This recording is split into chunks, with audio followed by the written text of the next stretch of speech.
Alhamdulillah, alhamdulillahilladzi khalaqal hayata wal mauta liyabluwakum ayyukum ahsanu amala. Walhamdulillahilladzi khalaqas samawati wal ardh wa ja'ala adh-dhulumati wan nur thumma alladhina kafaru bi rabbihim ya'dilun. Ashhadu an la ilaha illallah wahdahu la syarika lahu wa ashhadu anna Muhammadan 'abduhu wa rasuluhu khairul anbiya'i mursala. Allahumma shalli ala hadzal nabiyyil karim Muhammadin wa ala alihi wa ashabihi al-mujahidin at-tahirin alladzi hum sami'u dzikra wa hum muhtadun. Amma ba'd. Faya ayyuhal hadirun rahimakumullah, usikum wa iyaya bitaqwallah wa ati'u la'allakum turhamun. Wa qala Allah ta'ala fil Qur'anil 'azim, ya ayyuhalladzina amanu taqullaha wa aminu bi rasulihi yu'tikum kiflayn min rahmatihi wa yaj'al lakum nuran tamshuna bihi wa yaghfir lakum wallahu ghafurur rahim. Al-ayat. Shadaqallahul azim. Jami'al hadirin wa suratul mu'minin rahimakumullah. Pada kesempatan yang berbahagia ini, khotib berwasiat pada diri pribadi khususnya, umumnya kepada para hadirin semua, mari senantiasa kita tingkatkan keimanan, ketakwaan, keihsanan kita kepada Allah Subhanahu wa taala. Semoga para hadirin semua oleh Allah diberi barokah panjang umurnya, dipermudah segala rezekinya, digampangkan segala urusannya, dan diberi keselamatan fid dunya wal akhirah. Amin amin ya rabbal alamin. Dan semoga saudara-saudara kita yang menunaikan ibadah haji oleh Allah dijadikan haji yang mabrur, dan semoga saudara-saudara kita yang tertimpa musibah bencana alam diberi kesabaran, ketabahan, dan yang ditinggalkan semoga diberi kekuatan, dan kita semua dapat mengambil hikmah dan manfaat dari cobaan-cobaan tersebut. Amin amin ya rabbal alamin. Jami'al hadirin wa suratul mu'minin rahimakumullah. Dalam kesempatan yang singkat ini, khotib akan menyampaikan sebuah materi dengan tema Ayatul Kauniyah, yang mana tema ini sering saya sampaikan di masjid-masjid yang lain, termasuk di masjid ini. Ayatul Kauniyah, yaitu ayat-ayat yang tercipta. Berbicara masalah ayat-ayat Allah, paling tidak ada dua macam. Yang pertama, ayatul kitab atau ayat-ayat yang tertulis, Al-Quran, Al-Hadis. Itu ayat-ayat yang tertulis yang sudah kita kenal bersama, sering kita baca bersama, sering kita paham bersama. Kemudian yang kedua, ayat-ayat Allah, yaitu ayatul kauniyah atau ayat-ayat yang tercipta. Ayat-ayat yang tercipta yaitu alam semesta. Apakah yang dinamakan alam? Kullu ma siwallah, semua selain Allah itu adalah alam. Bumi seisinya, langit dan apa yang terdapat padanya itu adalah alam. Kullu ma siwallah alam, semua selain Allah adalah alam. Jangan hadirin wa suratul mu'minin rahimakumullah.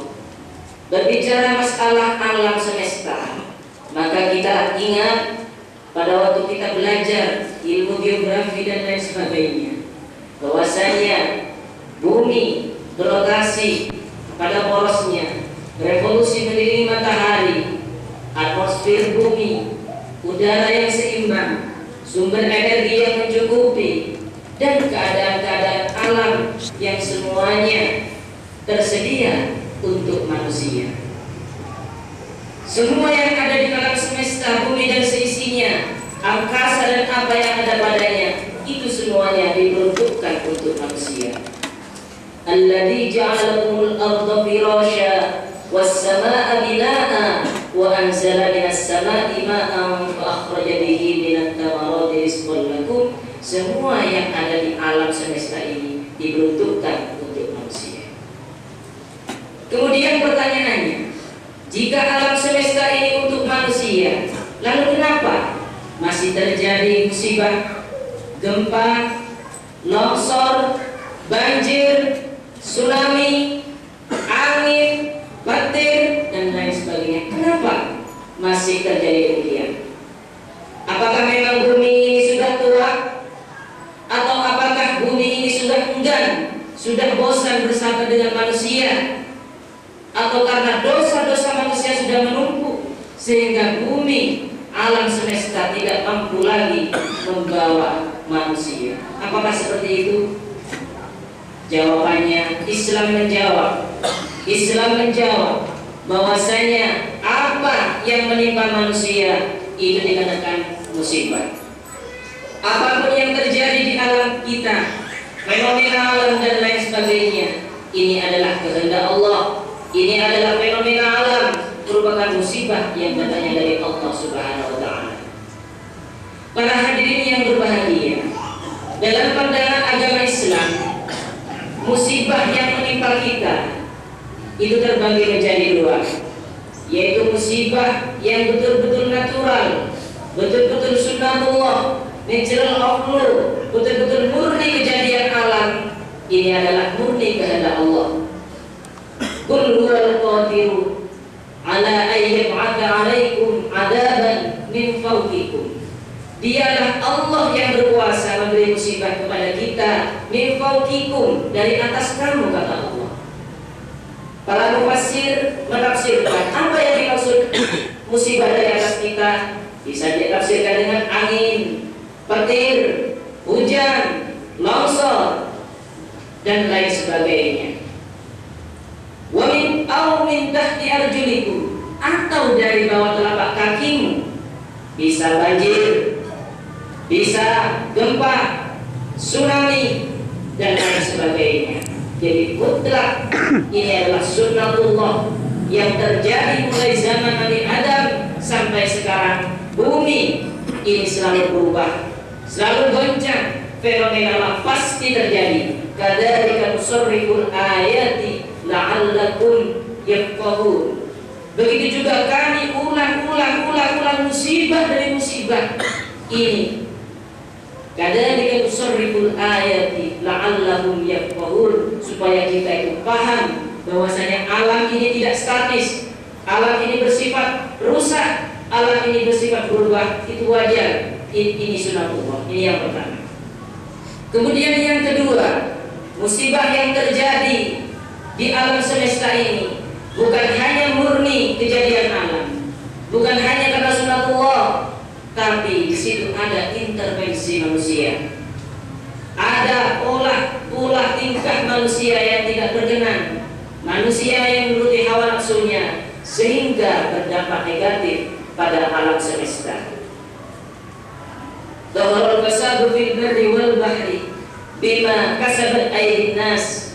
Jadi kerusakan, musibah, bencana yang terjadi di alam semesta ini bukan hanya murni kejadian alam, bukan hanya fenomena alam murni, tapi ada intervensi tingkah pola manusia itu sendiri.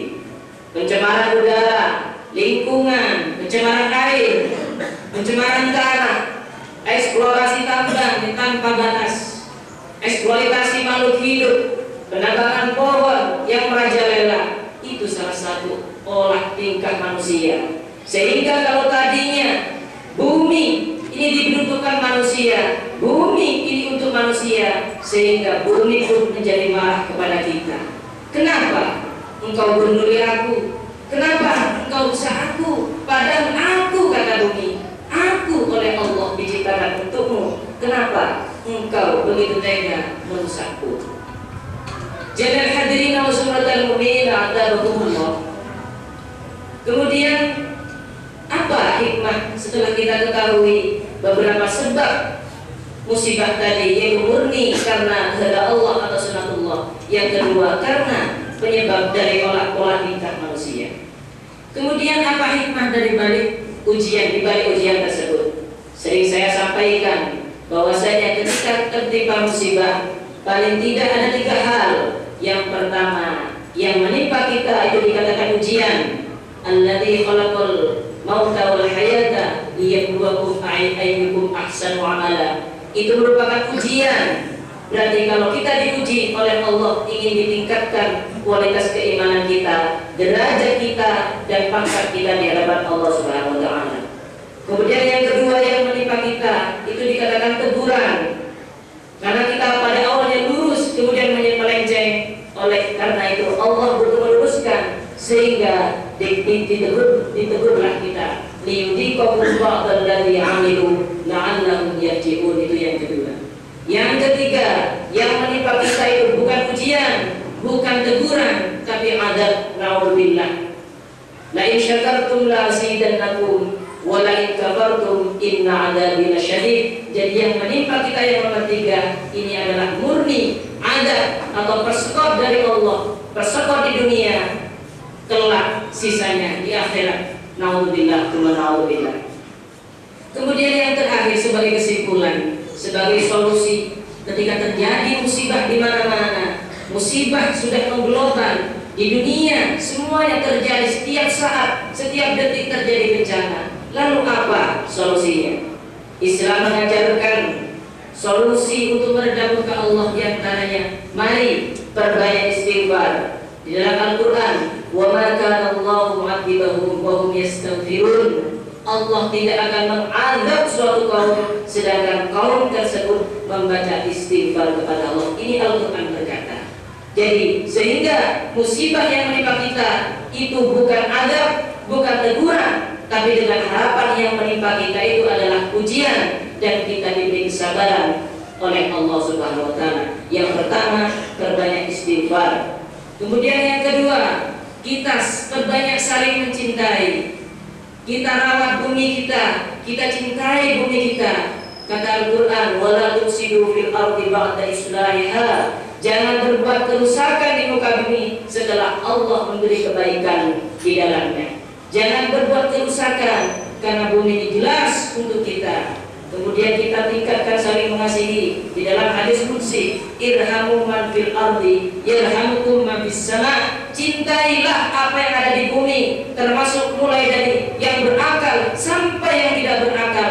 Mari kita cintai. Yarhamukum man fis sama. Jika kita sudah mencintai semua yang ada di alam semesta, maka ahli langit pun, Allah, malaikat dan hamba-hambanya itu akan mencintai kepada kita. Irhamu man fil ardi yarhamukum man fis sama. Cintailah semua ahli bumi, niscaya ahli langit akan mencintai kita. Man la yarham la yurham. Siapa yang tidak saling mencintai, maka tidak akan dicintai. Jami'al hadirin Rasulullah kalian rahimakumullah. Dengan solusi satu istighfar, kita tingkatkan saling mengasihi sesama manusia, kita jaga alam semesta, kita tingkatkan kerukunan persatuan, kita saling bahu-membahu, tolong menolong. Inilah salah satu cara yang diajarkan agama Islam untuk meredam murka Allah. Sehingga kalau Allah menurunkan bencana kepada kita, itu bukan teguran, bukan adab, tapi merupakan ujian. Dan kalau ujian itu balasannya adalah derajat dan surga dari Allah Subhanahu wa taala. Amin amin ya rabbal alamin. A'udzu billahi minasyaitonir rajim. Bismillahirrahmanirrahim. Wa lanabluwannakum bisyai'in minal khawfi wal ju'i wa naqsin minal amwali wal anfusi wat thamarat wa basyyiris sabirin alladziina idza asabatkum musibah qalu inna lillahi wa inna ilaihi raji'un.